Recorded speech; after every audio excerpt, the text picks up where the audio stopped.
Bonsoir messieurs, merci d'ouvrir cette soirée. Je vais commencer par vous, président d'El-Jarri. Très belle soirée, une belle tenue de soirée. Le monde économique ici est rassemblé, bien sûr avec Econews, avec le Cercle Mozart, avec la Chambre de commerce et industrie de l'Hérault. On voit bien que cet assemblage fonctionne. 4e édition, donc on commence à être bien rodé, mais l'esprit est toujours le même, c'est-à-dire mettre en valeur des personnes, des personnalités, des gens qui sont pas en dessous des radars, mais pas très médiatisés et qui participent vraiment de cette qualité de notre territoire. C'est toujours un grand plaisir de voir des gens émus, des gens qui s'y attendaient pas et des gens qui sont mis en avant comme ça devant 1000 personnes. C'est une belle réussite. Chaque fois qu'un chef d'entreprise est mis en avant, alors que finalement ces gens-là ne s'y attendent absolument pas. Ce ne sont pas des gens publics qui sont là en permanence sur tous les plateaux, sur toutes les antennes, etc. Ils sont là, ils font tranquillement leur travail à l'intérieur de leur territoire et nous ce soir on les a mis en avant. Donc on a réussi le pari et je suis très fier de cette soirée et je dis vive les Mozarts de la réussite 2026. Et le propre du cercle qui rassemble des gens qui ont réussi, c'est aussi d'ouvrir les bras à ceux qui sont moins connus et qui participent tout autant qu'eux à cette qualité de vie et à ce territoire. Donc c'est vraiment une belle réussite pour ça. D'abord, c'est une tradition de participer à ces cérémonies parce que je trouve que la soirée est magnifique, plus de 1200 personnes et surtout l'essence même de la reconnaissance des lauréats, c'est qu'ils n'étaient pas connus jusqu'alors.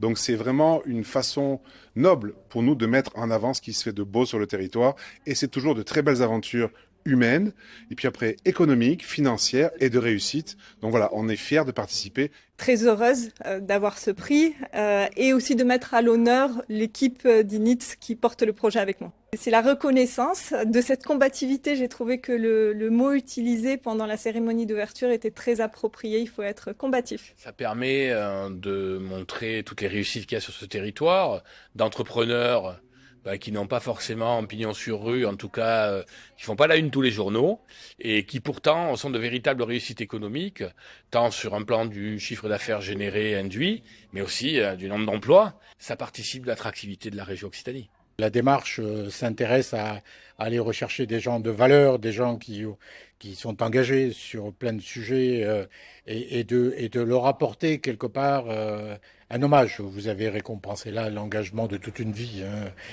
dans le secteur de la pharmacie. Il y a quelque chose en plus et c'est le cœur. Voilà. Et c'est ce qui caractérise Agnès Pradel. C'est beaucoup d'émotions parce que, bon, comme je l'ai dit, c'est pas une habitude dans ma profession finalement d'être honorée de manière publique puisque c'est une profession réglementée. Mais je suis très très fière. Je suis très fière pour moi, pour cet honneur qui m'est fait, et je suis fière pour tous les gens qui m'accompagnent depuis toujours. C'est un grand plaisir pour nous et c'est un grand honneur parce que de pouvoir remettre le prix de l'engagement social, ça permet de célébrer des personnes qui passent une vie ou une partie de leur vie à s'engager pour les autres, à donner pour les autres. Et c'est vrai que nous, on s'y retrouve bien parce que la solidarité chez Veolia, c'est pas juste un mot, c'est une valeur qui guide notre action. C'est extrêmement important pour moi de recevoir ce prix-là au nom de mon université qui effectivement se bat pour la justice sociale, l'inclusion et accompagner tous ces étudiants vers à la fois un avenir professionnel mais aussi sur le plan humain et citoyen. C'est très important pour la Caisse d'épargne Languedoc-Roussillon d'être partenaire de ce prix Transition des Mozarts de la réussite 2025, tout simplement parce que nous sommes très engagés auprès de nos clients dans leur transition. D'ailleurs, qu'elle soit environnementale, qu'elle soit sociétale ou qu'elle soit même technologique. La grande fierté pour moi aussi, évidemment, mais surtout pour mon équipe, parce que ils se sont engagés, ils y ont mis du temps, ils y ont mis de l'amour, ils y ont mis aussi de l'argent parfois. Et finalement, ma plus grande fierté, c'est d'avoir réussi collectivement ce projet, de traverser la Manche et puis de recevoir ce trophée. C'est quelque part une belle reconnaissance de l'engagement de toute cette belle équipe. C'est important parce que le tourisme aujourd'hui est une part trop faible de notre clientèle. On y travaille, on cherche des partenaires transporteurs aériens pour le développer, mais on n'y arrivera que si on arrive à mettre en avant des joyaux du tourisme. Et c'est vrai que chaque année, j'ai l'opportunité, l'année dernière, Escale à 7, cette année, les grottes de Demoiselles. Bien sûr, tout le monde connaît le pont du Gard, le Cap d'Agde, Mais il y a plein de petits joyaux comme ceux-là qui nous permettent de vendre la région aux touristes. Ça réunit aussi un bon nombre de chefs d'entreprise. La plupart aussi sont partenaires du Montpellier Handball. Certains sont actionnaires aussi, propriétaires du club. Donc c'est important d'être au cœur de ce genre de manifestation qui regroupe tous ceux qui font pour le territoire comme nous on peut le faire. Et donc c'est bien d'associer les marques ensemble.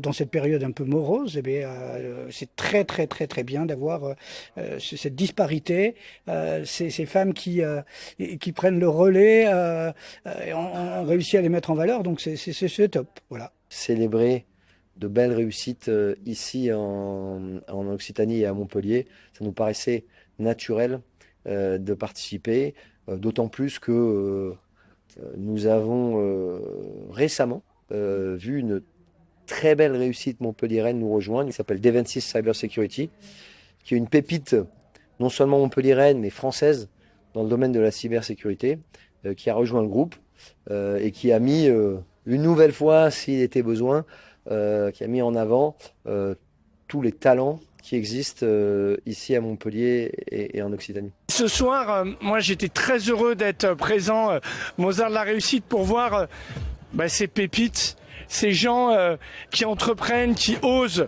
Voilà, cet entrepreneur dans la logistique remarquable de distinguer l'université Paul Valéry qui joue un rôle tellement important dans la réussite de très nombreux étudiants dont toute l'architecture va être encore plus révélée avec l'arrivée de la 5e ligne de tramway. Et donc ça nous dit que dans ce territoire il y a des forces. Et en ce moment, c'est quand même compliqué au national. C'est très instable. Et donc il faut qu'on joue collectif. Il faut qu'on mette en avant les talents, que ça en inspire d'autres. Il faut que nous, avec la région, mon ami Caron Delga, moi-même pour la métropole et l'ensemble des maires et des intercommunalités voisines, on fasse bloc pour soutenir le dynamisme économique parce qu'il est à la fois clé pour la création de richesses et pour l'emploi et pour le rayonnement du territoire.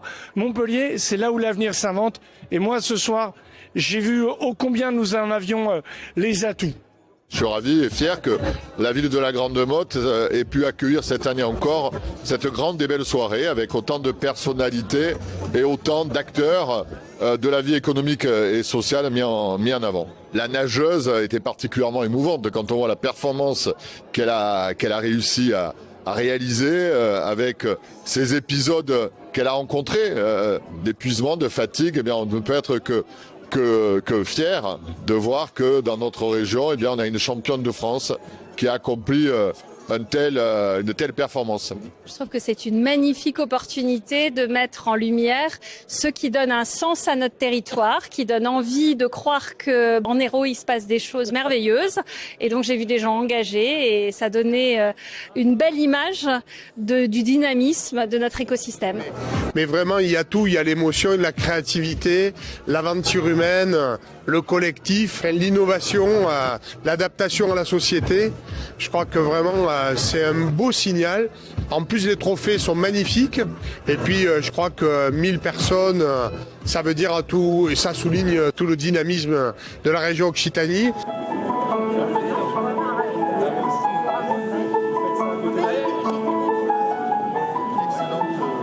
C'est 10 ans de travail, de labeur pour pouvoir arriver à s'imposer comme un média aujourd'hui incontournable dans le domaine du reportage vidéo.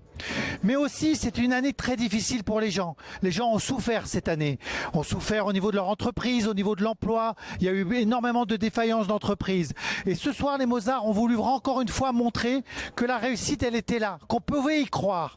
Chaque lauréat, c'est une réussite qui est un exemple à suivre ici, dans notre région. Pas au niveau national, ici dans notre région. C'est ça les Mozarts de la réussite.